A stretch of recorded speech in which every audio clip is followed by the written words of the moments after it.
சீரராக செல்வம் போல் சேர்கவே என் ஆசான் வீரராகவர்க்கு புகழ். வணக்கம். சாவை வென்ற சனாதனம் என்ற வரிசையிலே இன்று இந்து மதத்தின் பல விஷயங்களிலே ஒரு முக்கியமான தலைப்பான திருக்கல்யாண உற்சவம் என்பது பற்றி பார்க்கலாம். பெருமாள் கோயிலில் பார்த்தீங்கன்னா பெருமாளுக்கும் மகாலட்சுமி கல்யாணம் பண்ணி வைப்பாங்க, ராமருக்கும் சீதைக்கும் கல்யாணம் பண்ணி வைப்பாங்க. அது மாதிரி அந்தந்த தெய்வங்களுடைய கோவில்கள் அது நடக்குது. இப்போ இதை பார்த்துட்டு மேல்நாட்டுக்காரன் என்ன சொல்கிறான், இந்த இந்துக்களை நினச்சாலே சிரிப்பாக இருக்குது, கடவுளுக்கு ஒரு மனைவி இருக்கிறான்னு சொல்கிறதே எங்களால் புரிஞ்சிக்க முடியல. மனுஷனுக்கு மனைவி இருக்கிறான்னு சொல்லுங்கள், அவனுக்கு சில தேவைகள் இருக்குது, உடல் தேவை இருக்குது, சமையல் தேவை இருக்குது, அதுக்கு பொண்டாட்டி வேணும். கடவுளுக்கு என்னத்துக்குயா மனைவி? சரி போய் தொடங்கி உங்கள் இஷ்டம் அப்படின்னு பேசாமல் விட்டால் எங்களை சும்மா இருக்க விடுறாங்களா? நாங்கள் திருக்கல்யாணம் பண்ணி வைக்கிறோம் அப்படின்னு. ஏற்கனவே கல்யாணம் பண்ணித்தானே உங்கள் சாமிக்கு திவ்ய தம்பதின்னு பேர் வச்சுருக்குறீங்க. அப்புறம் புதுசாக வேறு கல்யாணம் பண்ணணுமா? இப்போ மனிதர்களுக்காவது பரவாயில்ல, கல்யாணம் ஆன பிறகு 60வது வயசில் 60ஆம் கல்யாணம் பண்ணீங்க, அதோடு முடிஞ்சு போகுது. அதுக்கு மேலே அவங்க ஒரு வேளை 100 வயசு வரைக்கும் இருந்தாங்கன்னா சதாப்தி பண்ணுறாங்க. ஆனால் இங்கே வருஷம் பண்ணுறீங்களே, ராமருக்கும் சீதைக்கும், சீனிவாச பெருமாளுக்கும் பத்மாவதி தாயாருக்கும். இன்றைக்கி திருப்பதி பெருமாளை ஊர் ஊராக கொண்டு போய் நேற்று ஒரு கல்யாணம், இன்றைக்கி ஒரு கல்யாணம், நாளைக்கு ஒரு கல்யாணம் பண்ணிகிட்டு இருக்கிறீங்க. என்னையா அது கூத்து? பொம்மலை பெள்ளி அது பொம்மை கல்யாணம் மாதிரிலாம் இருக்குது. ஆகவே இந்து மதத்திலே பரிகாசத்துக்குரிய பல விஷயங்களிலே இது ஒன்று என்று சொல்கிறார்கள். அதனால் இந்த விஷயத்தை ஒரு தனி தலைப்பாக எடுத்து இன்றைக்கி பார்க்கலாம். உலக மதங்களில், ஆப்பிரிக்க மதங்களில் இருக்கோ என்னமோ தெரியாது,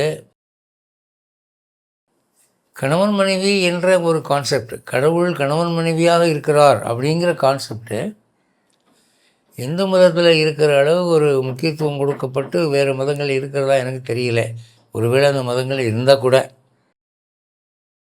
இங்கே தான் ரொம்பவும் இம்பார்ட்டன்ஸு. தாயாருக்கு தனி சன்னதி, பெருமாளுக்கு தனி சன்னதி, வருஷம் திருக்கல்யாண உற்சவம், என்னென்னமோ நடத்துகிறாங்க. அப்போது அதுக்கு என்ன காரணம்? நம்ம பூர்வாச்சாரியர்கள் எதுக்காக இப்படி பண்ணி வச்சாங்க என்று நாம் சிந்திக்கணும். இந்து மதத்தினுடைய ஒரு சிறப்பு என்னென்னா, சாமிக்கு கல்யாணம் பண்ணி வைக்கிறாங்கல்ல,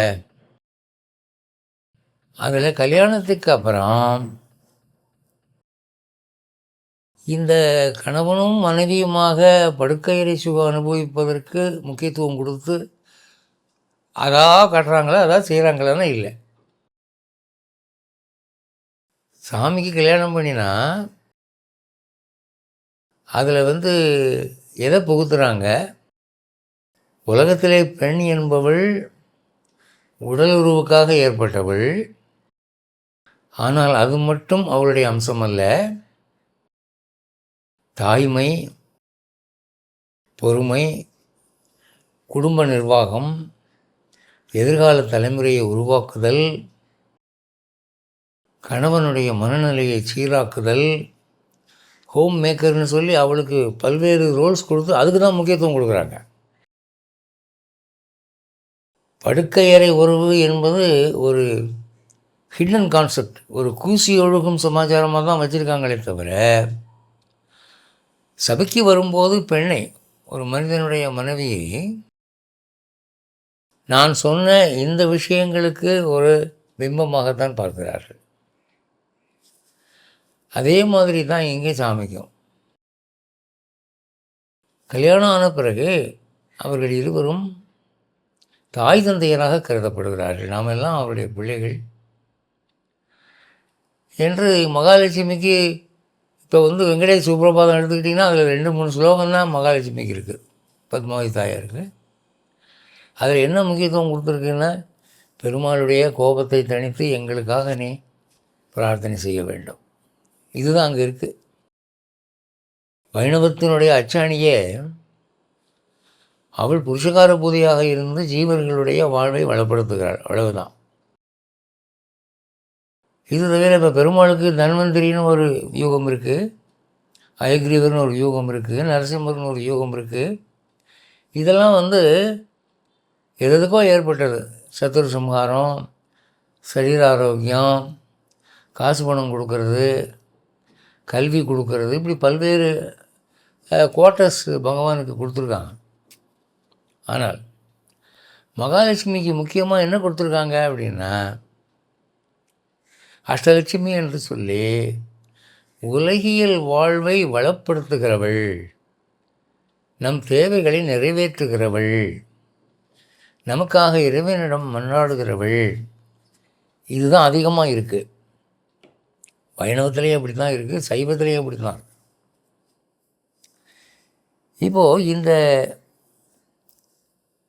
கான்செப்ட் என்ன அப்படின்னா, உலகத்தில் மற்ற மதங்கள் பார்க்க தவறிய ஒரு விஷயத்தை இந்து மதம் லென்ஸ் வச்சு பார்க்குது. அது என்ன அப்படின்னா, பகவானுடைய படைப்பிலே அந்த படைக்கப்பட்ட ஜீவர்களில் அது தாவரமாக இருந்தாலும் சரி, விலங்குகளாக இருந்தாலும் சரி, மனிதர்களாக இருந்தாலும் சரி, தேவர்களாக இருந்தாலும் சரி, பேய் பிசாசாக இருந்தால் கூட பெண்மை இல்லாமல் வாழ்வில்லை. பொம்பளை இல்லாமல் ஒரு சமுதாயமோ அல்லது ஒரு வாழ்வோ அவர்கள் எந்த புராணத்திலும் எழுதலை. தேவர்களில் பார்த்திங்கன்னா இந்திரன் திரிலோகாதிபதி, அவனுக்கு பக்கத்தில் இந்திராணி. தேவலோகத்தில் வர்ற பல விஷயங்கள் பெண்கள் சம்மந்தப்பட்டதான் இருக்குது. பாரு, ராவணன் இந்திரனுடைய மனைவியை தூக்கிட்டு போயிட்டான்னு சொல்லி தானே சண்டையே வருது. அப்போது இந்த பெண்மை என்பது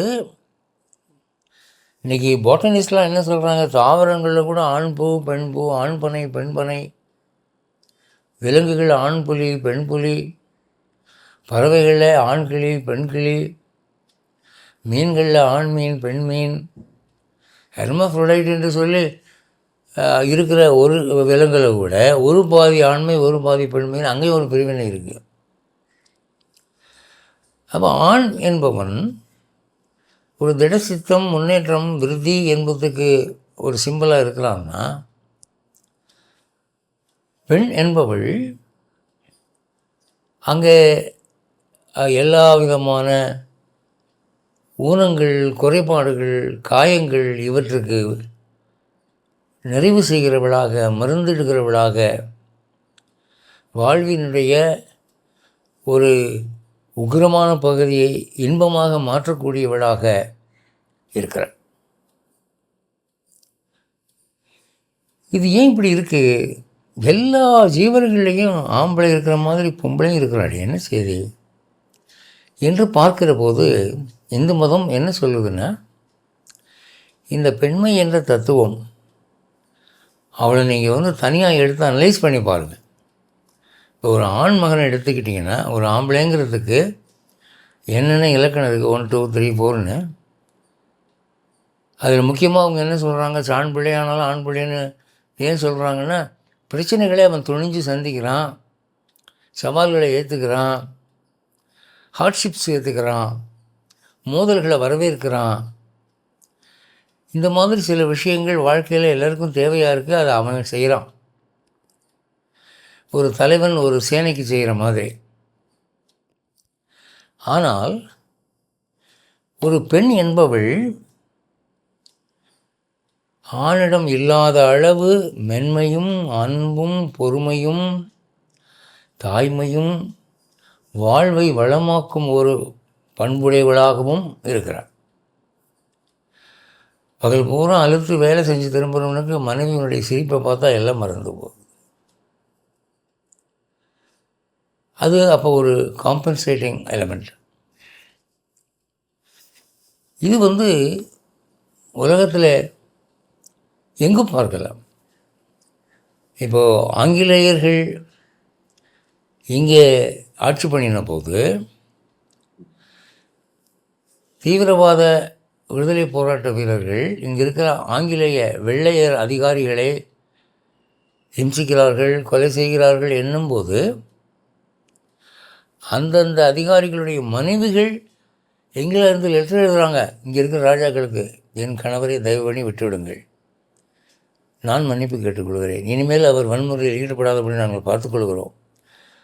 அப்படி இங்கிலாந்திலிருந்து கடிதங்கள் வந்ததாக தான் நாம் விடுதலை போராட்ட வரலாறுல படிக்கிறோம். அப்போது இந்த ஆக்ரோஷம், உக்ரம், ஆர்ப்பாட்டம் என்று நிகழும் பட்சத்திலே அது தராசின் ஒரு தட்டாக இருக்குமானால், அந்த வாழ்க்கை தராசின் இன்னொரு தட்டாக பெண் இருக்கிறாள். அவள் வந்துட்டான்னா அப்படியே நியூட்ரலைஸ் ஆகிடுது. உலகத்திலே க்ஷமை என்று சொல்லப்பட்ட பொறுமை, அதற்கு மொத்த உருவகம் பெண். இப்போது கண்ணகி கதை என்ன காட்டுது சிலப்பதிகாரத்தில்? இப்போது இன்றைக்கி பெண்ணியவாதிகள்னால் ஒரு நாள் கூட கண்ணகியினுடைய கொள்கையை ஒத்துக்க மாட்டாங்க, பொறுக்கவும் மாட்டாங்க. ஆனால் பாரம்பரியமான பெண்மை என்ன சொல்லுது? கண்ணகி கொடுமைகளை சகித்து, புறக்கணிப்பை சகித்து தியாகத்தின் உருவமாக திகழ்ந்தாள். அதற்கு பரிசாக ஆண்டவன் ஒரு ஊரையே எரிக்கக்கூடிய சக்தி அவளுக்கு கொடுத்தான். ஒரு ராஜாவே அவளுடைய கேள்விகளுக்கு பதில் சொல்ல மாட்டாமல் உயிர் துறந்தான். இப்படி தானே பார்க்குறோம். அப்போது இதெல்லாம் தனியாக ஒரு பெண்ணிடம் இருக்கிறதுனால என்ன பிரயோஜனம்? அவள் பொறுமையின் இருப்பிடமாக, மென்மையின் இருப்பிடமாக, அன்புடையவளாக இருந்தால் அதுக்காக ஒவ்வொருத்தரும் பொம்பளைகிட்ட போய் விழுந்துட்டு இருக்க முடியுமா? அது எப்போ நிறம் பெறுகிறது, அது எப்போ பயன்படுகிறது என்றால், அவள் ஆணுக்கு ஜோடியாக சேர்ந்து ஆணுடைய நடவடிக்கைகளை அவள் தாக்கப்படுத்தி அவனுடைய தேவையில்லாத உக்கிரத்தை குறைப்பதற்காக அவள் செயல்படும் போதுதான் பெண்மை நிறம் பெறுகிறது. அதை நினைவூட்டுவது தான் திருக்கல்யாணம். பகவான் நிகிரகம், அனுகிரகம் என்ற 2 குணங்கள் உடையவன். கனிவு, கண்டிப்பு ரெண்டுமே அவங்ககிட்ட இருக்குது. அவங்ககிட்ட கனிவை விட கண்டிப்பு அதிகம். வீட்டில் பார்க்குறமே தகப்பன் தாய் எப்படி தகப்பன்னு அடிப்பான், ப்ராக்ரஸ் ரிப்போர்ட்டை பார்த்தோன்னே அடிப்பான். தாய் அணைப்பாள், வேண்டாம் வேண்டாம் விடுங்க, அவனால் படிக்க முடியல, என்ன செய்வான் பாவம். தவறு செய்கிற பிள்ளைகளுக்காக கூட பரிந்து கொண்டு வருகிறவள் தாய். தவறுகளை கண்டால் சீறுகிறவன், புலி போல் தாக்குகிறவன் ஆண். அப்போ கடவுள் விஷயத்துலேயும் இது இருக்குது. அதோட நீங்கள் ஒன்று யோசிக்கணும்.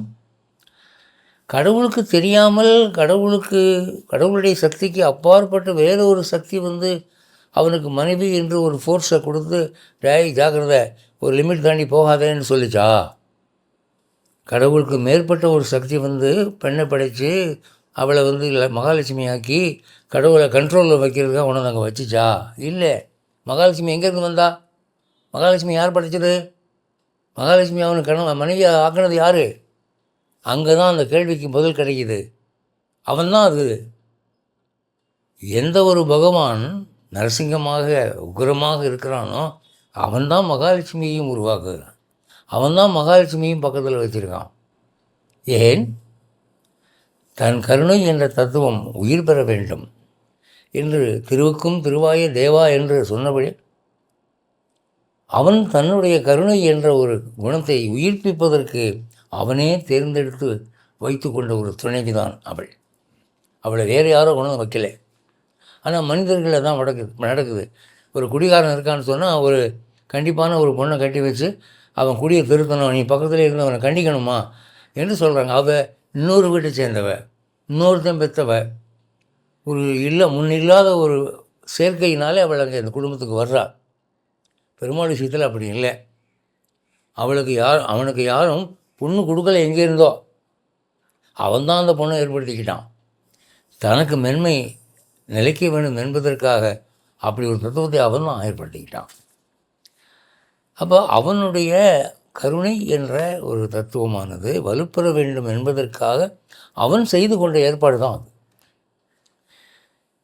இப்போ பார்த்திங்கன்னா இந்த கான்செப்ட் வந்து இப்போ சில சமயத்தில் சில ஆண்கள் சொல்லுவாங்க, நான் பக்கத்தில் அவன் செக்ரட்டரி மாதிரி ஒருத்தன் இருப்பான், டேய் நீ என் பக்கத்தில் இந்த சமயத்தில் எனக்கு கோபம் அதிகமாகிடுச்சுன்னா கெட்ட வார்த்தை வைவேன், பளிச்சுன்னு துப்பாக்கி எடுத்துருவேன், அந்த மாதிரி சமயத்தில் நீ என்னை கண்ட்ரோல் பண்ணுடா அப்படின்னு இவனே ஒரு ஆளை செட்டப் பண்ணுவான், தனக்கே கெட்ட பழக்கம் வரக்கூடாதுன்ட்டு. அது மாதிரி தெய்வம் தனக்கே ஒரு தொழுவியை தேர்ந்தெடுத்து கொண்டது. முருகனுக்கு பார்த்தா 2 பக்கம் தேவி, சிவனுக்கு பார்த்தா உடம்புல பாதி தேவி, பெருமாளுக்கு பார்த்தா நெஞ்சில் தேவி. தெய்வமார்கள் இப்படி அவர்களுடைய முக்கியமான ஒரு பாதியாக இருந்து ஆக்கிரமித்து இந்த நிர்வாகத்தை நடத்துகிறார்கள். அதான் இந்து மதத்தினுடைய தத்துவம். அப்போது நீங்கள் ஒன்று யோசிக்கணும், உலகத்தில் நித்திய நரகமும் கடன் தொல்லைகளும் துன்பங்களும் உடல் ஊனங்களும் பிரச்சனைகளும் மட்டுமே இருக்குமானால் அந்த வாழ்க்கை எப்படி இருக்கும் சொல்லுங்கள்? யாராவது கடவுளை விரும்புவாங்களா? அப்படிப்பட்ட கடவுள் எங்களுக்கு வேணாம் ஐயா. யார் கேட்டால் எங்களை படைக்க சொல்லி? எங்களை படைத்து இந்த உலகத்தில் பிரச்சனையை கொடுத்து தப்பு பண்ணும்படி பண்ணி தண்டனையை வேறு கொடுத்து இதுக்கு நரகம்னு ஒரு தனியாக லோ இருக்கிற நரகம் பத்தாதா? இதான வாழ்க்கை என்று நொந்து போவார்கள். கடவுள் நேரில் வந்தார்னா உதவுதுன்னு உதப்பேன் என்று சொல்லுகிறவர்கள் எத்தனை பேர் இருக்காங்க? அப்போது அப்படி ஒரு எண்ணம் மனிதனுக்கு வரக்கூடாதுங்கிறதுக்காக பகவான் பண்ணின ஏற்பாடு தான் தனக்கென்று ஒரு துணைவி. அதை வந்து இவன் எப்படி வந்து நிலைநாட்டுகிறான் என்றால், ஆச்சாரியர்கள் அவருடைய முக்கியத்துவத்தை எடுத்து சொன்னார்கள். இப்போ நெத்தியில் நாமம் போடுறாங்கன்னா நடுவில் ஸ்ரீ சொல்லணும். வைஷ்ணவன் சொல்கிறதுக்கு முன்னாடி ஸ்ரீ வைஷ்ணவம். பெருமாளுக்கு பேர் ஸ்ரீ நிவாசன். இப்படி தானே அதை கொண்டு பண்ணுறாங்க. இப்போ வந்து நீங்கள் விலங்குகளில் ஒரு விஷயத்தை பார்க்கலாம். இப்போ மாடு நாயெல்லாம் ரொம்ப உக்கிரமான ஒரு விலங்கு தான். மாடு முட்டை வரும், நாய் வந்து கடிக்க வரும். ஆனால் அவை கன்று ஈன்று குட்டி போட்டு பாதுகாக்கிற போது அந்த குட்டிகள் விஷயத்திலே அவைகள் எவ்வளவு தியாக உணர்வு உள்ளவைகளாக இருக்கின்றன. அந்த அடுத்த தலைமுறையை உருவாக்குதல் எவ்வளவு தூரம் அக்கறையாக இருக்கின்றன. அது விலங்குகள் கூட பார்க்குறோமே. ஆனால் விலங்குகளில் ஒரு விஷயம் என்னென்னா, அந்த குட்டிகள் பெருசானவுடனே தாய் மாடே தாய் நாயை கடித்து விரட்டி விட்டுரும். ஆனால் மனிதர்கள் அப்படி இல்லை. மனித தாய்மை என்பது பூர்ணம் நிறைந்தது. எத்தனை வயசானாலும் ஒரு தாய் தன் மகன்னு தான் சொல்கிறேன். அந்த பாசம் விட்டு போகிறதில்லை. அதன் காரணம் என்னென்னா, அங்கே மனித தாய்மையிலே தெய்வீக தாய்மை வந்து குறுக்கிடுகிறது, இடம் பெறுகிறது. இதுதான் அந்த புனிதத்துவம். இதில் பகவானுக்கு நீ கருணை உள்ளவன் என்பதை நினைவூட்டுவதற்காக பெரியவங்க பண்ண ஏற்பாடு தான் திருக்கல்யாணம். ஏற்கனவே கல்யாணமான சாமி தானே அது, எதுக்கு மறுபடியும் பண்ணுறீங்கன்னா, நீ ஒரேடியாக கையில் சக்கரத்தை தூக்கிட்டு அடிக்கிறதுலே இருக்காத. உனக்கு மனைவின்னு ஒருத்தி இருக்கா. கல்யாணம் பண்ணும்போது ஒருத்தன் மிலிட்ரி சோல்ஜராக இருந்தால் கூட துப்பாக்கியெல்லாம் வச்சுட்டு வந்துடுவான். மணமேடைக்கு எந்த சோல்ஜராக துப்பாக்கி தூக்கிட்டு வரானே பார்க்குறீங்களா?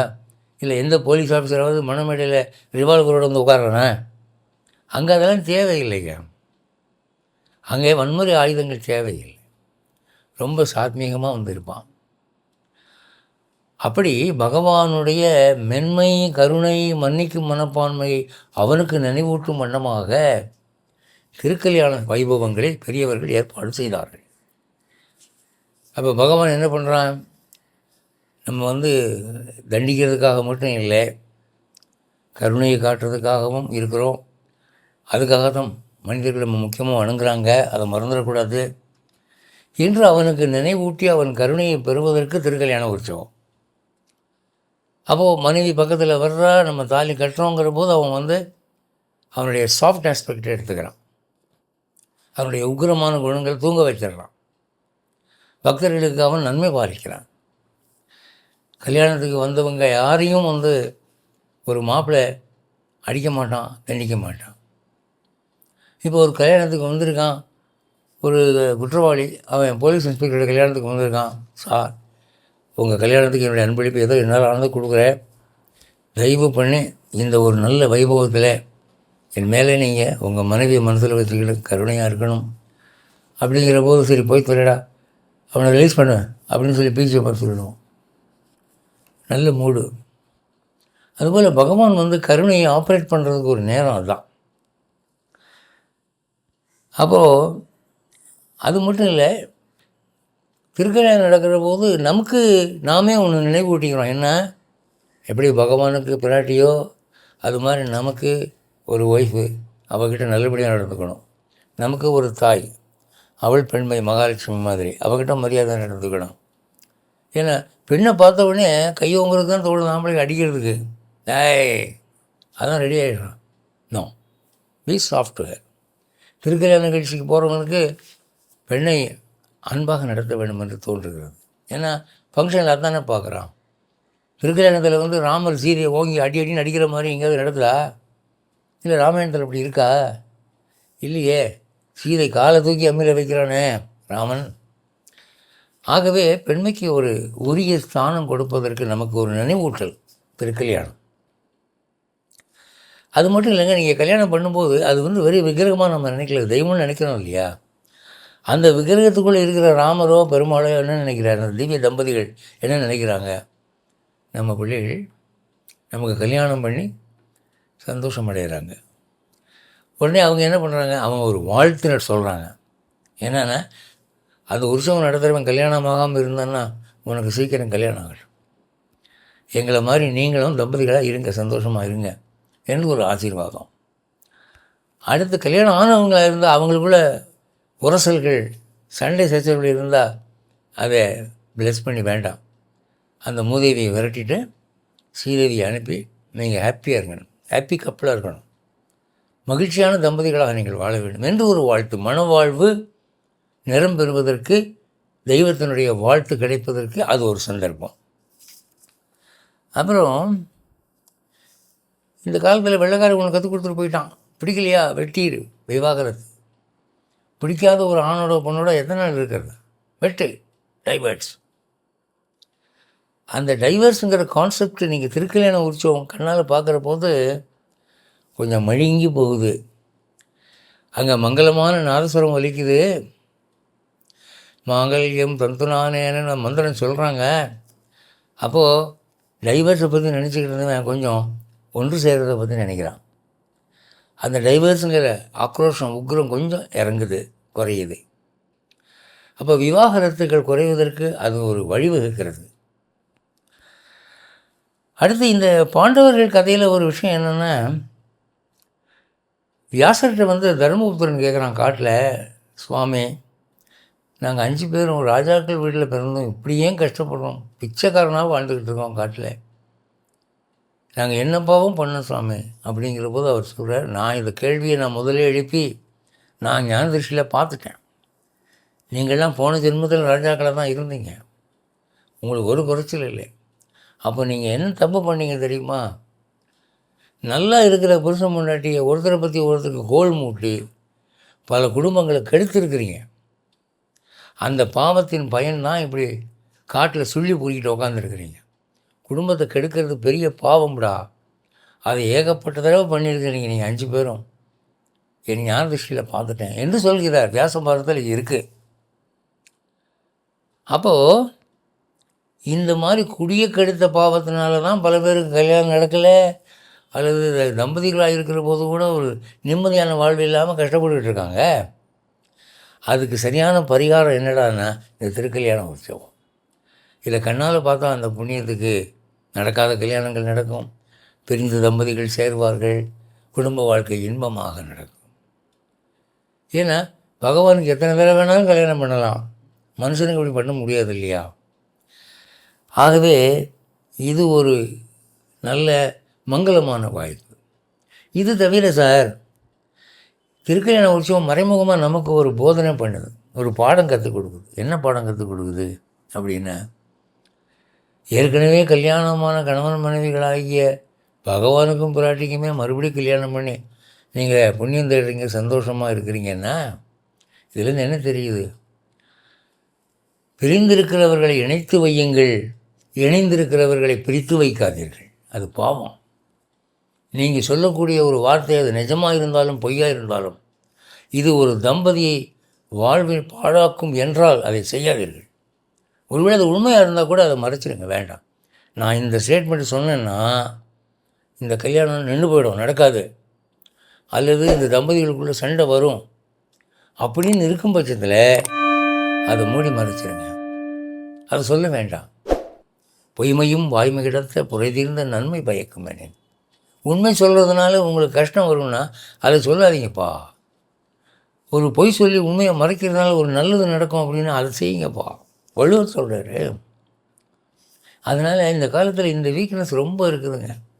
யாராவது நல்லா சுகசௌக்கியமாக இருக்கிறாங்க, தம்பதி சமேதரான்னு சொன்னால் 4 பேருக்கு என்ன ஒருத்தர் என்ன சொல்லி இவங்க கல்யாண வாழ்க்கைக்கு வேட்டு வைக்கலாம், என்ன செஞ்சால் இவங்களுக்கு சண்டை வரும். அது ஒரு ஏழை பெரிய இடத்துல போய் சம்மந்தம் பேசுகிறாங்க, அந்த கல்யாணம் நடந்துடும் போல் இருக்குங்கிற போது பொறாமை, என்ன சொன்னால் இந்த கல்யாணம் நிற்கும், அதை செய்வோம். இப்படியெல்லாம் நம்ம சைக்காலஜி ரொம்ப பெர்வேட்டடாக வக்கரமாக வேலை செய்யுதே. அப்போது நீங்கள் ஒரு திருக்கல்யாண உற்சவம் பண்ணும்போது அந்த அமங்கலமான எண்ணங்கள் எல்லாம் நீங்கிறதுக்கு ஒரு வாய்ப்பு. நமக்கு எதுக்கு நம்மளால் முடிஞ்ச வரைக்கும் நல்லது செஞ்சுட்டு போவோம், எதுக்கு கெட்டது செய்யணும், இணைத்து வைப்போம், பிரித்து வைக்க மாட்டோம் என்ற ஒரு மங்களமான ஆக்கப்பூர்வமான எண்ணம் நமக்கு தோன்றுவதற்கு திருக்கல்யாண உற்சவம் இடம் வகுக்கிறது.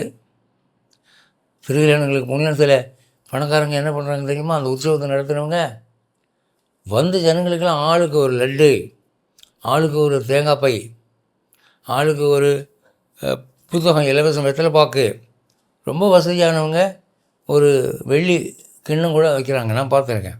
ஒரு வெள்ளி சிமிழ், ஒரு வெள்ளி விளக்குகள்லாம் வச்சு கொடுக்குறாங்க. ரொம்ப வசதியானவங்க அதெல்லாம் கூட செய்கிறாங்க. அப்போ மக்கள் எவ்வளோ சந்தோஷமாக வந்துட்டு போகிறாங்க. நிஜ கல்யாணம் கூட அவ்வளோ சந்தோஷமாக நடக்காது. அவ்வளோ இப்போ நிஜ கல்யாணத்தில் பார்த்திங்கன்னா எல்லோரும் என்ன பேசிட்டு போவாங்க, மாப்பிள்ளை ஜம்முன்னு இருக்கான், பொண்ணு தான் சரியில்லை, அல்லது பொண்ணு நல்லா அழகாக இருக்கான், மாப்பிள்ளை தான் தேவங்க மாதிரி இருக்கான், இப்படிலாம் பேசிட்டு போவாங்க. ஆனால் திருக்கல்யாண உற்சவத்தில் நல்ல ஜோடிப்பா, இப்படி மாப்பிள்ளையும் இப்படி பொண்ணும் எங்கே சேருது இந்த காலத்தில் என்று சந்தோஷமாக போகிறாங்க. அப்போ அது மாதிரி ஒரு நிறைந்த ஒரு மகிழ்ச்சியான ஒரு அனுபவம் உலகத்திலேயே இந்து மதத்தை தவிர வேறு எந்த மதம் கொடுக்குதுங்க சொல்லுங்கள். ஆகவே திருக்கல்யாண உற்சவம் என்பது வேதங்கள் நமக்கு தந்த ஒரு திவ்யமான வரப்பிரசாதம். அதை பரிகசிக்கிறதுக்கு ஒன்றும் இல்லை, அதை நாமும் செய்வோம், மற்றவர்கள் செய்தால் அதை ஊக்கப்படுத்துவோம் என்று கூறி விடைபெறுகிறேன். மீண்டும் அடுத்த சனிக்கிழமை சந்திப்போம். ஜெய் ஸ்ரீமன் நாராயண்.